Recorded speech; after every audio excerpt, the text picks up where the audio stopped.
running away to Europe is not going to help. The only place you can run away, and this is what you said, Simmer, is to go to the US, because Europe is falling apart. Like, it absolutely is falling apart, okay? Canada's bad, but at least we can find some solace knowing that it's just as bad in Europe. Or again, like I said, that America is just truly a world superpower.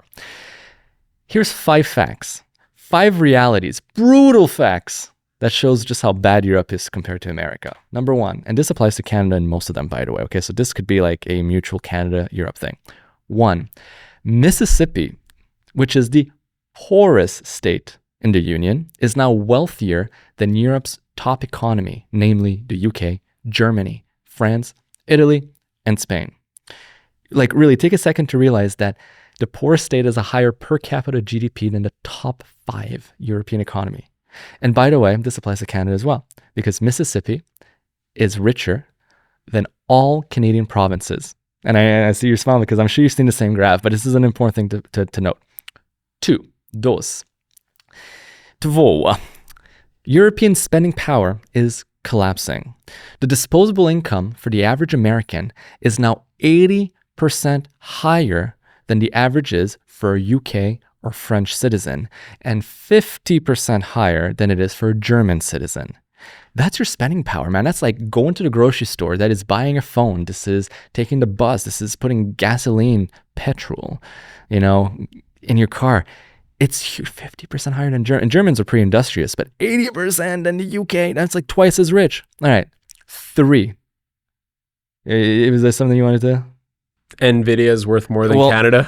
We're going to talk about that because number 3, the European companies have stagnated. When you consider that exactly that, NVIDIA alone is worth more than Germany, France, and UK stock markets combined. It's egregious, but it's even worse in Canada because you're damn right. NVIDIA is worth more than the entire Canadian economy. One company. Elbows up, baby. Boop, boop, boop. 4, and this I've covered in a different video. Europe has the lowest fertility rate of any continent. And again, as conversed in that other video, Europe will probably cease to exist in about 100 years due to the failing fertility rate. But you have to understand that it also has a problem with the economy. It also affects the economy very directly because all these social programs that we love in Canada and in Europe, right? We love our social programs. They cannot sustain themselves if your population is aging and the new blood, the new wind is so tiny. So the only way these countries like Canada can sustain itself economically is with mass migration. And mass migration, although might slightly save you economically today, but it is an absolute death sentence when it comes to social cohesion and your cultural integrity. It destroys the fabric of society. It absolutely fucking does. And then lastly, 5. And this is sad because we talk all the time, well, the economy and the falling birth rate is going to be okay because AI is going to save us. All these technologies are going to save us. It's going to reshape the economy. Well, Europe, just like Canada, man, I swear to God, this would be a Canada-Europe thing. Well, they're not competitive in anything related to high tech, anything. There's no Canadian or European company that excels or that innovates in AI, in drone technology, in space exploration, in crypto or blockchain, or in robotics. I mean, for fuck's sakes, at least we have that in Canada. Kudos to us. But Europeans don't even have AC to begin with, all right? So you think you're going to innovate on AI, buddy? You can't even do that. So ultimately, in this, when I looked this shit up, I honestly was not even going to link it to Canada, but this applies to Canada. The US is, they say the US hegemony is, and the American world superpower stage is, or the empire is collapsing. Nah, man, you know what? When you compare it, nope, it's not collapsing.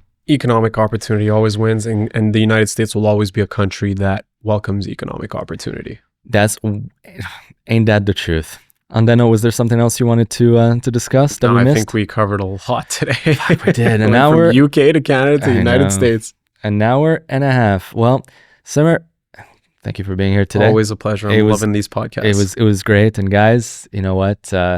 Comment, share, like, send it to your grandmother, maybe to a boomer. Who knows?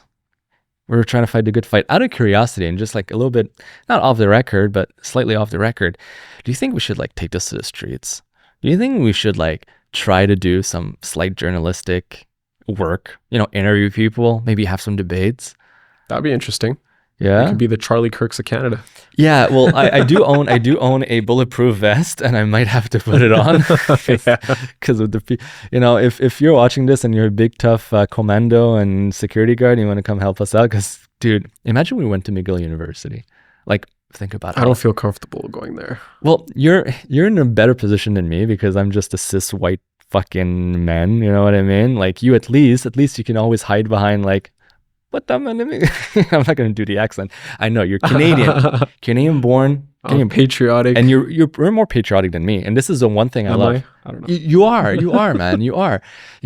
Me. I'm ready to give up on Canada. I'm absolutely ready. I've been shit talking Canada for fucking years. I hate.